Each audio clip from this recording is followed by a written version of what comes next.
বন্ধুসকল, মোৰ নতুন ইউটিউব চেনেললৈ আপোনালোকক স্বাগতম জনাইছোঁ।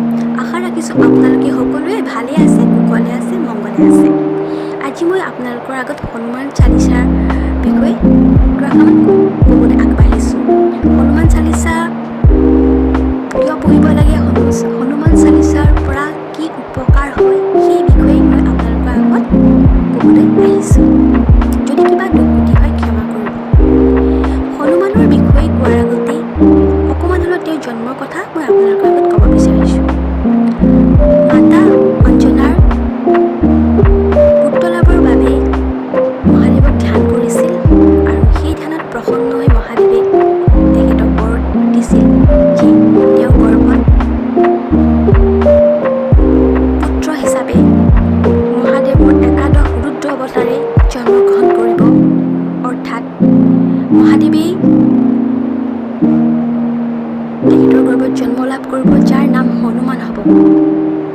শংকৰ স্বয়ং কেশৰী নন্দন, শংকৰৰ পুত্ৰ এই হনুমান হ'ব আৰু যাক আমি হনুমান, পৱন পুত্ৰ, বজৰং বলী, মাৰুতি আদি নামেৰে নামাকৰণ কৰিছোঁ।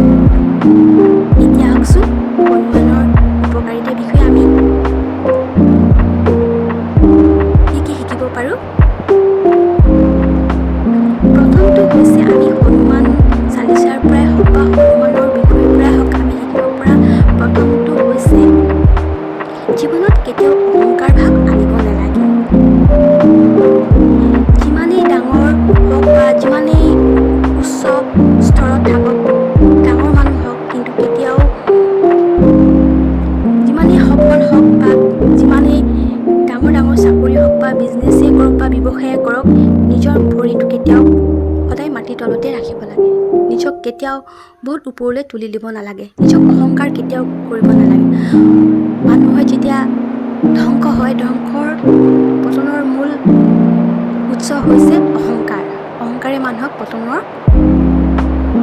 কৰাই, শেষ কৰাই, ধ্বংস কৰাই। সেইকাৰণে মানুহে কেতিয়াও বেছি অহংকাৰ কৰিব নালাগে। আৰু হনুমান চালিচাৰ পৰা আমি দ্বিতীয়টো শিকিবলগীয়া কথা হৈছে আমি যি কামেই কৰোঁ, যি কৰ্মই আমি নকৰোঁ, সকলো কাম আমি সুখী মনেৰে কৰিব লাগে। কেতিয়াও আমি খং ৰাগ কৰি অৱহেলা কৰি আমি যিকোনো কাম কৰিব নালাগে। সদায় সুখী হৈ আমি আনন্দ মুখেৰে আমি কাম কৰিব লাগে। যেতিয়া আমি কিবা এটা কাম আনন্দ মুখেৰে কৰোঁ নহয়, তেতিয়া সেই কামটো খুব সুন্দৰকৈ সুচাৰুৰূপে পৰিচালনাও হয় আৰু সঠিকভাৱে কামটো শেষ হৈ যায়। সেইকাৰণে আমি কেতিয়াও খং ৰাগ কৰি যিকোনো কাম কেতিয়াও কৰিব নালাগে। সদায় সুখী মনেৰে, হাঁহি মনেৰে কাম কৰিব লাগে। তেতিয়া আমাৰ সদায় মনটো প্ৰফুল্লিত হৈ থাকে আৰু বেলেগৰো প্ৰফুল্লিত হৈ থাকে। এটা অফিচত যেতিয়া অফিচাৰজনে যদি হাঁহিমুখীয়া হয়, তেতিয়া কৰ্মচাৰীসকলক তলতীয়া যিবিলাক কৰ্মচাৰী হয় সেইবিলাকো কাম কৰিবলৈ ভাল পায়, উৎসাহিত হৈ পৰে। সেইকাৰণে সদায় হাঁহিমুখীয়া মানুহ হ'ব লাগে আৰু সুখী মনেৰে কাম কৰিব লাগে। হনুমান চালিচাৰ পৰা আমি শিকিবলগীয়া ৩ নম্বৰ বিষয়টো হৈছে আমি প্ৰতিটো কাম কৰিবলৈ আগ্ৰহী হ'ব লাগে। কেতিয়াও না কৰিব নালাগে। আমি যিকোনো এটা কাম কৰিবলৈ হৈছে উৎসাহিত হৈ থাকিব লাগে। আমি আগ্ৰহী হৈ থাকিব লাগে। আমি সদায় নকৰোঁ, নাযাওঁ, নাখাওঁ, নহ'ব, সেইবিলাক আমি শব্দ ব্যৱহাৰ কৰিব নালাগে। কৰিম, পাৰিম, হ'বই, এনেকুৱাবিলাক শব্দ আমি ব্যৱহাৰ কৰিব লাগে। আমি চেষ্টা কৰিব লাগে। আমি প্ৰতিটো কাম কৰিবলৈ আমি কেতিয়াও না ক'ব নালাগে। তেতিয়া আমি প্ৰতিটো কাম সুচাৰুৰূপে পালন কৰিব পাৰোঁ আৰু আমি ছাকচেছত আমি ভৰি দিব পাৰোঁ। আমি সফলতাৰ দিশত আগবাঢ়ি যাব পাৰোঁ। হনুমান চালিচাৰ পৰা আমি 4 নম্বৰত আমি বা চতুৰ্থত আমি শিকিবলগীয়া আছে যে মানুহৰ জীৱনত সফলতা হয়েই। কোনো মানুহ এনেকুৱা নহয় যে প্ৰতিজন মানুহে সফল হয়। সফলতা বিফলতা মানুহৰ জীৱনত আছেই। সেইকাৰণে মানুহে কেতিয়াও সফলতা হ'ল বুলি বেছি উচ্চাকাংক্ষী হ'ব নালাগে বা বেছি ফুটনি কৰিব নালাগে। আৰু যদি অসফল হয় তেতিয়া মানুহ ভাগি পৰিব নালাগে। কষ্ট কৰিব লাগে, চেষ্টা কৰিব লাগে, কেনেকৈ সমাধান হয় সমস্যাবিলাক সমাধান কৰিব লাগে। তেতিয়াহে উন্নতিৰ দিশত আগবাঢ়ি যাব পাৰে। মানুহৰ জীৱনত ঘাত প্ৰতিঘাত, দুখ সদায় থাকে। সেই দুখক পৰাজয় কৰি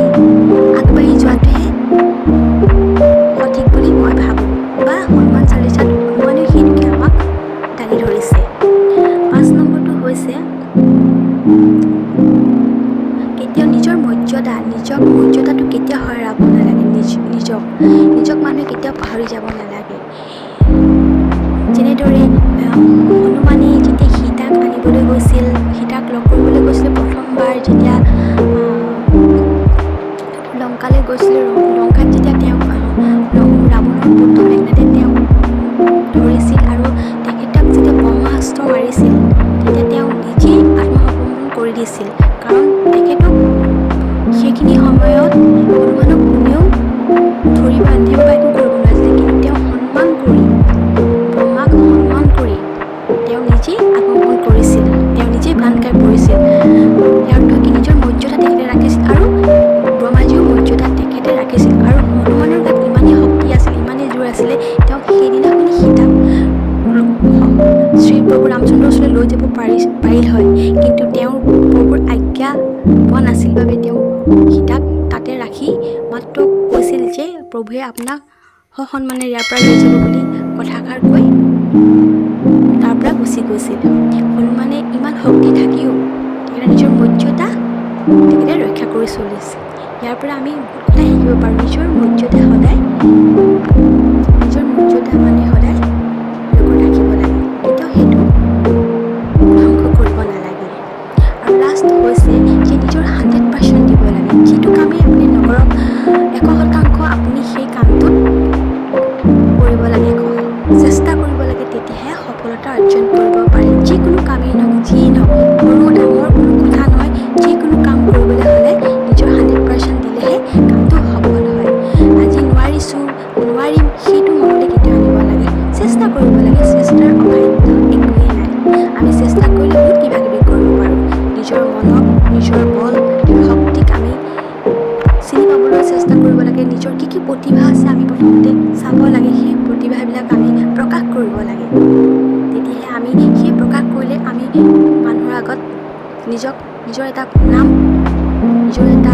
মানুহৰ আগত আমি প্ৰকাশ কৰিব পাৰোঁ। এইবিলাক বিষয়ে আমি হনুমান চালিচাত আমি হনুমান চালিচাত পাওঁ। আমি হনুমান চালিচাখন পঢ়িলে বা হনুমানৰ বিষয়ে পঢ়িলে আমি এইবিলাক কথা ইয়াতকৈ বহুত আছে, বহুতখিনি আমি কথা জানিব পাৰোঁ। আজি আৰু ইমান বিশেষকৈ নকওঁ, ইমান বেছিকৈ নকওঁ। আজি মই হনুমান চালিচাৰ বিষয়ে আপোনালোকক ইয়াতে ক'লোঁ। কিবা যদি ভুল ক্ৰুটি ৰৈ গৈছে ক্ষমা কৰিব। আৰু যদি মোৰ এই কথাখিনি আপোনাৰ ভাল লাগে তেতিয়াহ'লে প্লিজ লাইক, কমেণ্ট আৰু শ্বেয়াৰ কৰি দিব আৰু ছাবস্ক্ৰাইব কৰিবলৈ নাপাহৰিব। ওপৰত থকা বেল আইকনটো টিপিবলৈও নাপাহৰিব। মই এতিয়া অনাগত ভৱিষ্যতে দিয়া ভিডিঅ'বিলাক আপোনালোকে চাবলৈ পাব। আপোনালোকৰ এটা লাইক, শ্বেয়াৰ, ছাবস্ক্ৰাইবাৰে মোক অনুপ্ৰাণিত কৰিব মোক বেলেগ এটা ভিডিঅ' বনাবলৈ। আশা ৰাখিছোঁ আপোনালোকে নিশ্চয় কৰিব। আজিলৈ আহোঁ, ধন্যবাদ।